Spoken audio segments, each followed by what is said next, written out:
So this is going to be my first what if. What if Issei was immortal?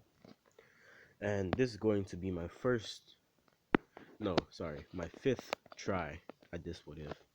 First I couldn't get the sound right, then I couldn't get the picture, but now it's cool. Now it's cool. Anyway, so what if Issei was immortal? Issei's not gonna gain this power by Drake or anything. He's not gonna gain this power by the dragon inside of him. He's gonna be born with it as a human, and he's immortal, like Bond. But basically, instead of just the steam coming off, like you can see like bone restructure and stuff like that. So it's very gory when he regenerates, right? And so when he's first born, the doctor that had been uh, helping with the birth like faints and drops Izuku. He had just been in 3 10-hour um, births, right? So he had been awake for 30 hours and he's not used to that. And so he drops Izuku, and Izuku falls on his head, and his head gets caved in because, it's the soft spot, you know, of the baby because he's just been born. And so the nurses are panicking. They're like, oh my God, this doctor, he's gonna get in trouble because of this and all that. But then the mother goes and she's crying and she picks Issei up, and basically she sees that his head just regenerates, and she's like, oh, he's fine, my baby's fine. And then they take him and they see that everything is fine. Actually, it's more than fine. He's the most healthy baby that he could ever be. And so it's cool until he's 4. Like time skip to when he's 4 years old. And when he's 4, weird things start to happen. Like he'd fall and scrape his knee, and his knee would be fine in like 2 seconds. Or like he'd get cuts on his cheeks, and they would put plasters over it. But like when it comes off when you take showers and stuff, it would just be healed. He would heal quicker than anybody they ever knew. And so it seemed that no injuries ever affected him. And so one day when he was 4, he was playing on the playground with his friends, and his friends are like 8 and stuff because it's his mom's friends' kids. So they're like playing and they go on the monkey bars, and there's just this little bit of sheet metal like sticking out, and their parents warned them like, don't go there because the sheet metal is sticking out and it's dangerous. But they think that their parents are just basically telling a lie and just to make them scared, and they go there and they're playing and it's all fine. So they ask Izuku to come, but Izuku's only 4, and so when he tries to go for the monkey bars, it doesn't work, and his grip slips because he's only 4. He can't support his whole body. And so when that happens, he slips and his whole arm just gets torn off. Like his whole arm just gets torn. There's skin and blood and muscle tissue everywhere. And so his his mom comes and she's like, oh my God, Izuku, are you okay? Sorry, not Izuku, Issei. She comes and she's like, oh my God, Issei, are you okay? And Issei is screaming, right? And then his arm just begins to regenerate, and it just regenerates in an instant. And he still has blood all over his arm and stuff, but it's fine. There's no scar or anything, right? And so when that happens, the his mom's friends, kids, and his mom's friends just stop like coming around. They stop visiting and stuff because they're like, oh my God, he's a weird kid. How did his arm go back to normal even after that happened? He can't be normal. He must be like some sort of unpure thing or some stuff like that. They're like oh my God, either because they don't understand what they don't know. It's not that they think he's a demon or anything. They just don't understand what he is, and they don't know if he could be dangerous towards their kids. And that would make sense. But then so his mom is like, Issei, you have these powers, so you have to be careful not to show them to anybody, because if the government or army finds out, they could like weaponize you or do experiments on you or something. And so she keeps him protected and homeschools him until he's 13, right? Actually, until he's 17. But time skip until he's 13.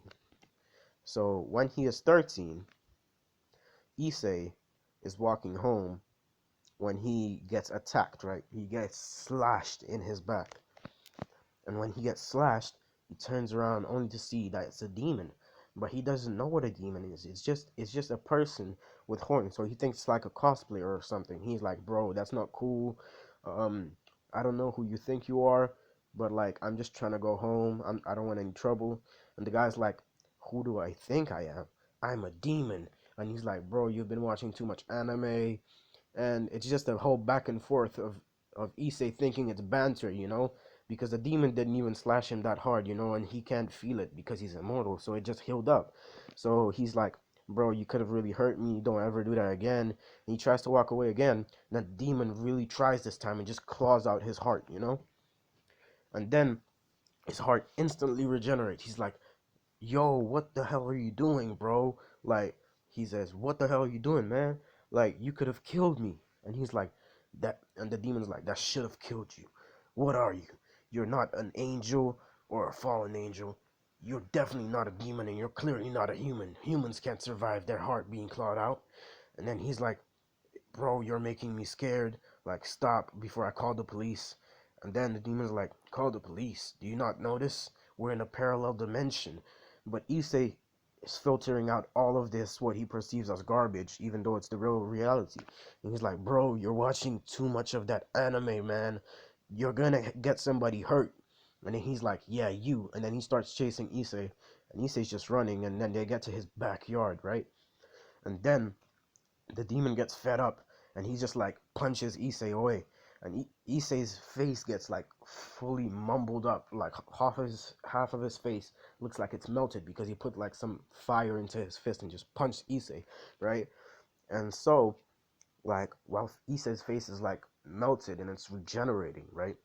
And it regenerates fully, and Issei doesn't know this, but because he's always like tearing, his muscles are always tearing, and he has super regeneration and immortality, so his regeneration always kicks in, and it makes him super strong. But he doesn't know that because he's never had to use his strength in a life or death situation, which is when his strength awakens. And so he grabs a pole, and he doesn't think it's gonna do much damage, but he throws it, and surprisingly, it just goes super fast, right?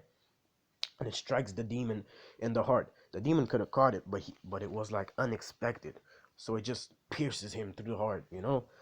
And when that happens, the demon's like, oh my god, you can't be human. I knew it. And basically, when the demon he just pulls out the pole from his heart, and it regenerates, but it takes a massive toll on him because of the energy he had to use. And so he goes to Issei, and he like chops him on the neck, and Issei's like fading in and out of consciousness. And so he like starts dragging Issei by the feet, and he drags him into a portal which he opened to go back to Demon World. But he wants to be cynical, and he's like, you can't survive without the bottom half of your body. And he just closes the gate with Issei's bottom half, and Issei's like head, torso, and arms are like in the other side. And so he closes the portal, and he has just half of this person's body. But he's like a runaway demon, a rogue one, and he's part of Zex's faction. So Lord Sir Zex and his faction are like tracking him. And so they find him, and they're like, "What are you doing? You should have never betrayed Lord Zex. You can never become as strong as him because you're just a lower demon and stuff like that. Because of the classes in High School DxD." So they're like, you're just a lower class demon. You can never become so powerful as him. Stop deluding yourself and come back. And he's like, no, because you've already decided to kill me.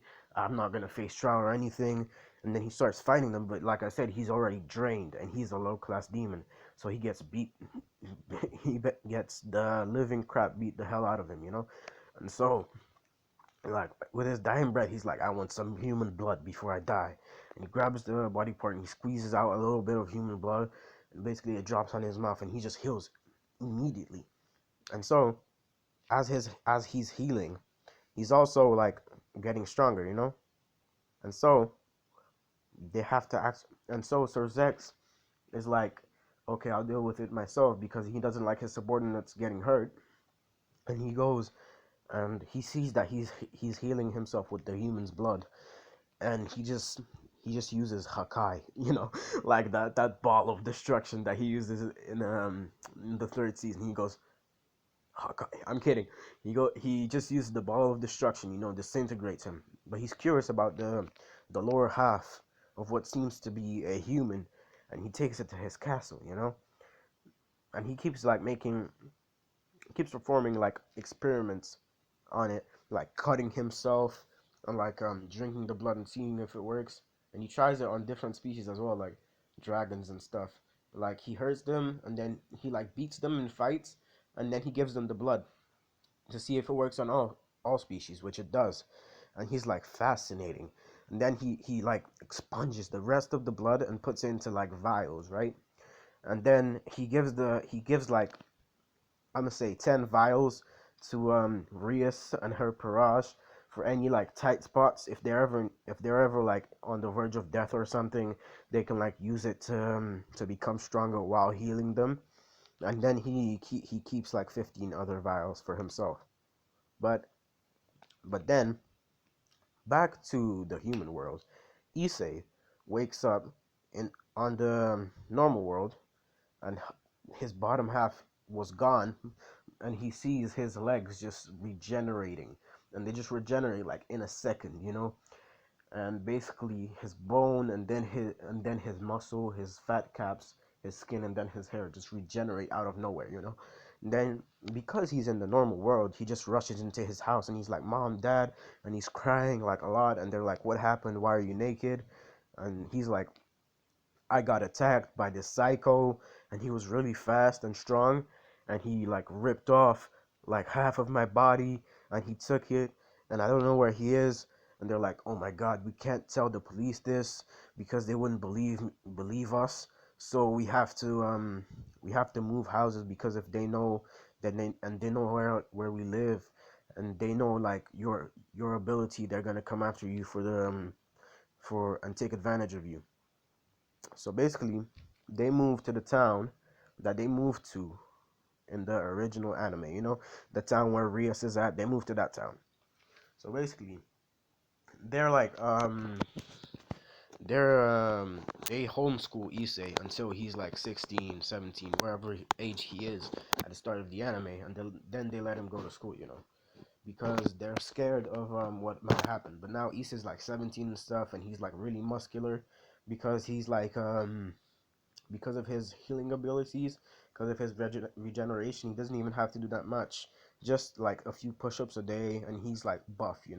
Not buff, but muscular and like lean and super strong. And so he goes to school fine, and he's just like this quiet kid in the background. But he has friends. He has the same friends, the pervy guys.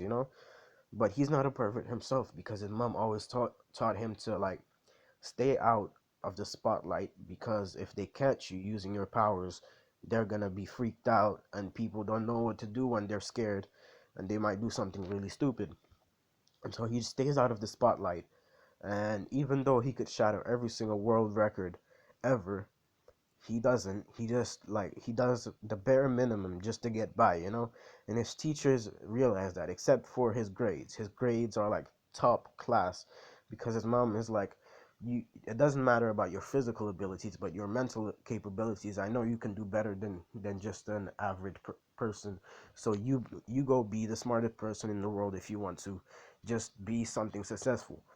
And so he always took that to heart and was like, yes, I have to help my mother. So his his grades are like top shelf. And so he's hanging out with his friends, and his friends do the peeping thing where they peep in on the girls. And then he's like, "Hey, yo, guys, you should stop this, because this is not the right thing to do," and blah blah blah blah. He's not a goody two shoes, but he's still like, bro, That's kind of creepy. You peeping in on girls, you know what I'm saying? But anyway, like he sees his friends doing this, and he's like, "Bro, you should stop, cause that's just some creepy ass stuff." And they're like, "Shut up, Issei. You don't know what you're missing." Blah blah blah. And then they see that the girls is coming outside because they heard them shouting, and his friends just ditch him. And the girls come outside. They're like, "Oh my God, Issei, you were peeping on us." Blah blah blah. We knew you couldn't be that good of a guy. And he's like, "Shut up," and just walks away. And he's like, "I didn't do it," and just walks away. And they're like, obviously he didn't do it. He's Issei, blah blah blah. He has the best grades in the school, and he's always so kind to us. Why would he be that rude today? And they're like, he's probably just in a bad mood. It was probably that those perv friends of his. And they just walk away, right? Because everybody likes Issei. They just don't know why he's so cold, you know. But Issei has always had to be cold because he realized that people only like him when they don't know about his regenerative abilities, right? Because when they find out about it, they always they always like treat him like such a monster, you know. And so he keeps quiet to himself, and he's a really cold person, you know, like his mother. Like his mother's like really, she's cold. She's a businesswoman, you know. She's cold, and she has no fear. So it's the same for Issei. Then she goes when Issei finds his friends again. He's like, "Hey, yo, guys, why did you ditch me?" And they're like, "We knew that the girls wouldn't do anything to you because you're so popular and everybody likes you and stuff." And they start to like make that jealous expression and stuff. And he's like, "Whatever, bro. Like, let's just chill right now, yeah, because I'm like tired of for looking for you the whole day." And basically the guys are like, "Wait, but you have to check out this hottie right here." And he's like, "Who the hell are you talking about this time?" And he looks, and this time he's actually impressed because it's actually a beautiful girl, you know. It's not just like a voluptuous girl, you know. It's like a beautiful girl, and she looks composed and stuff, and she's just like staring into the distance. And then she peeps them, and she like looks his direction, you know what I'm saying? She looks his direction, they lock eyes, and like instantly Issei and Rias feel like a connection towards each other, you know. But they don't know what it is, they just feel the connection. And so he says like, "Who is that?" And they're like, "That's Rias Gremory." And he's like, "Rias Gremory, I'll remember that name." And they're like, "Ooh, is the king going for the princess?" And he's like, "I ain't no king, and I don't know if she's a princess or not, but I'm definitely going for her." And then the school day ends, and he's going home, right? And basically, the the the fallen angel, I think her name was Una, approaches him, and she's like, "I've been following you around. You seem like a cool guy. I like you. You look cute. Do you want to go on a date with me?" And he's like, "Give me your number, and I'll think about it." And she gives him her number, right? And she's like, "Okay, what should we do now?" And he's like, "I'm going home. You do whatever. I'll call you when I call you." And basically, when he gets home, his parents are like, "So what happened today was something interesting." He's like, "Yeah, in school there was this girl, and she was really beautiful, and I think I like her." And they're like, "That's great for you, honey." And he's like, "And then there was this other girl." And they're like, "Wow, another one?" And he's like, "Yeah, there was this other girl after school where at the bridge where she asked me if I want to go out on a date with her." And he's like, "What should I do?" And they're like, "Go for it. Like, you're already like an antisocial, cold son of a beep." You know what I'm saying? And his dad said that. And his mom's like, "Well, firstly, he's my son, and I'm not a beep, so you can stop all of that, you know." And he's like, "Well, he gets it from his mother. You're also cold as hell, just like him." And he's like, and his mom's like, "Despite your father being so rude, yes, you should go for it because you deserve a shot at a normal life. However, try not to expose your regenerative abilities like you do every single time." And he's like, "But I've never revealed it ever in my life." And she's like, "Yeah, whatever. Just be careful." And he's like, "Okay." So they go on a date, right? And he's like, he's doing real nigga activities, you know what I'm saying? So she's like, "Wow, you just do grocery shopping and stuff?" And he's like, "Yeah, but you chose to go on a date with me." So basically, they're like walking around. He takes it to the park and stuff.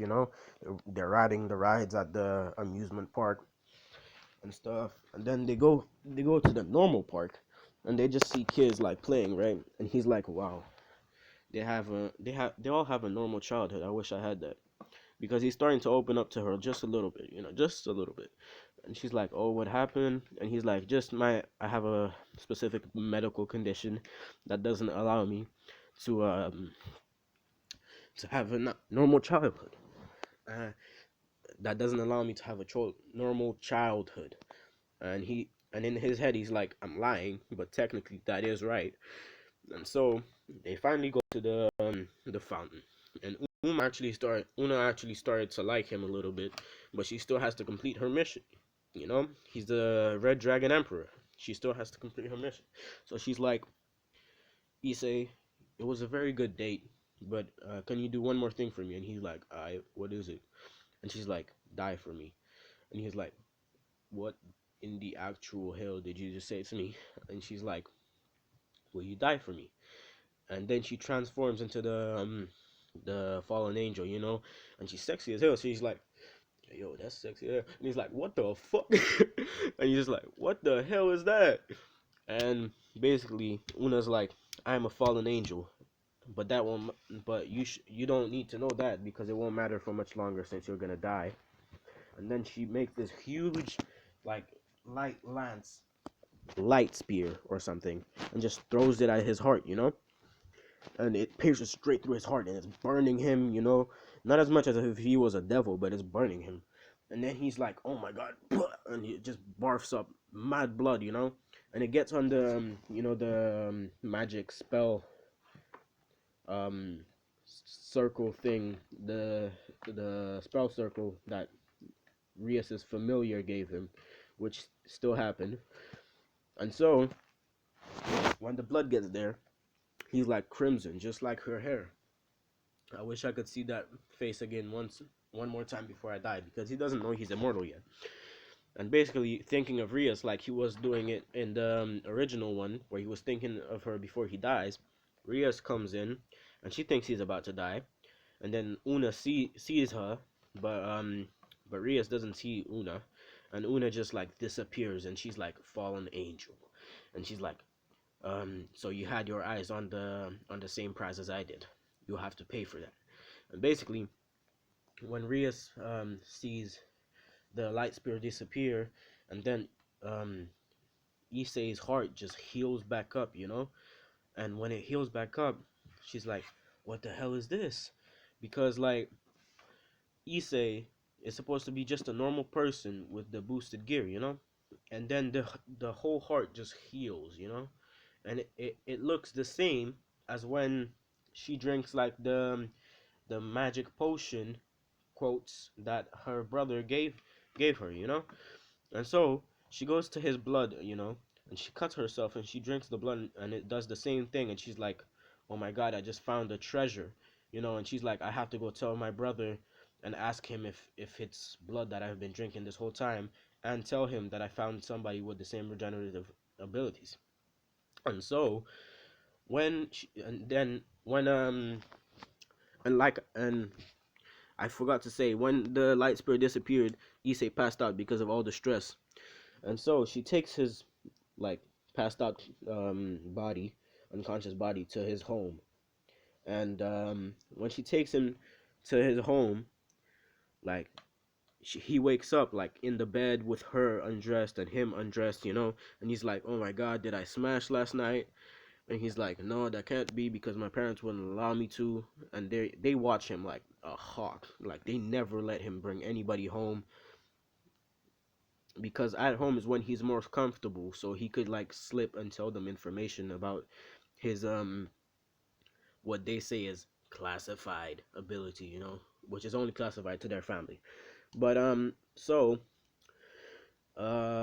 he's like, "So how could we have gotten in?" And she's like, "Through a portal, because I'm a devil." And he's like, "What the hell? What are you talking about?" Because he's still hanging out into that thread of normalcy that is, I am human and humans are the only thing that exists, everything else doesn't exist.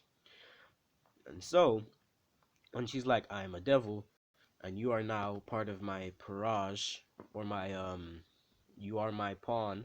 And he's like, no, firstly, I ain't no pawn. You can take that back right now because I ain't no pawn ever. So, and she's like, well, I gave you the 8 pawn pieces, so you better be grateful because I saved your life. And he's like, no, you didn't, because I was already healing without you. And she's like, yes, that's true, but I gave you power. And he's like, what if I didn't want that power? And she just gets stumped because Issei doesn't care about power or anything. He just wants to be a normal teenager, you know. But that normalcy is all gone. He's like, you took my life away from me, but it's cool because you're cute, and I was going for you anyway. And she like blushes and stuff, and she's like, okay then, since I'm now your master. And he's like, whoa, whoa, whoa, whoa, whoa, whoa, whoa, whoa, whoa, whoa. Who the hell said anything about masters? Because in this one, he's black. I'm just gonna say he's black, okay? He's a black kid in like what you call it, Japan or Korea or whatever, you know. And he's like, whoa, whoa, who said anything about masters? You know that I come from a lineage of people who hate masters. And she's like, yes, because your people were enslaved. And he's like, who the hell said anything about slaves? And then she starts to like stuttering like, I didn't mean that. No, no, no. And then he's like, relax, I'm just fucking with you, but for real, you ain't nobody's master in this house. And then she's like, okay, since I am your queen. And he's like, better, but still, I don't know what you mean. She's like, basically, you are my pawn, and I am the queen. And he's like, okay. And she's like, now you have all the demonic power. He's like, hell no. No, I don't want to be a demon. And she's like, well, you are, so you have to deal with it. He's like, I, but what's in it for me? And she's like, me. And he's like, well, okay then. If you in it, then we cool. And she's like, but first I'm gonna need you to tell me about your regenerative abilities. Like, how do you regenerate? And how did you not die when that spear went through your heart? And Issa is like, well, actually, I don't know, but since I can remember, I've always healed from anything ever. Even that time. And he just stops. And she's like, even that time what? He's like, never mind. And he's like, but yes, my body can regenerate from literally anything. And she's like, okay, that's gonna be an advantage for me. And then she's like, did you know that your blood can also regenerate stuff? And he's like, my blood? What are you talking about? And basically she's like, well, you see. And she makes a little cut on her thumb. And then she drinks a vial of blood.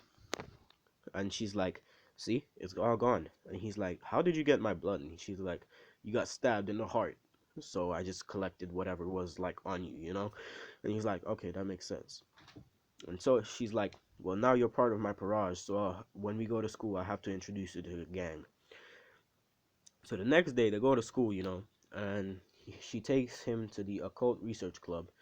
And he meets like Konako and Akano and Kiba, and basically they're all like, oh, so he's the new addition to the team.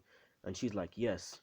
And also, one more thing I forgot to tell, he is actually the supplier of the potions. And they're like, what? The potions? But I thought Sir Zex made those. And she's like, yes. But it turns out that Sir Zex only found half of a body. And Issa's like, wait, wait, wait, wait, half of a body? Are you talking about my body? And she's like, yes. Have you ever been like cut in half? And he's like, yes, when I was like 13. And she's like, well, my brother found that half of your body and took all your blood and made potions so that it could heal us, and watered it down so it would heal us, but it doesn't mean it would be 100%. However, your blood is pure, so if we drink it, we can be healed 100% and get stronger. And basically, um, he's like, so you guys have used my body as a tool to gain money and get stronger. And they're like, pretty much yes. And he's like, well, I have no quarrel with it because that was part of my body and this is my new body. And he's like, and they're like, so he's really the one that whose blood is the one that made the serum or potion or whatever, and she's like, yes. And from now on, he's part of my barrage as my eight pawns. And they're like, okay, we have no objection. But anyway, this is where I'm gonna have to end this part off. Have a lovely day. Ciao.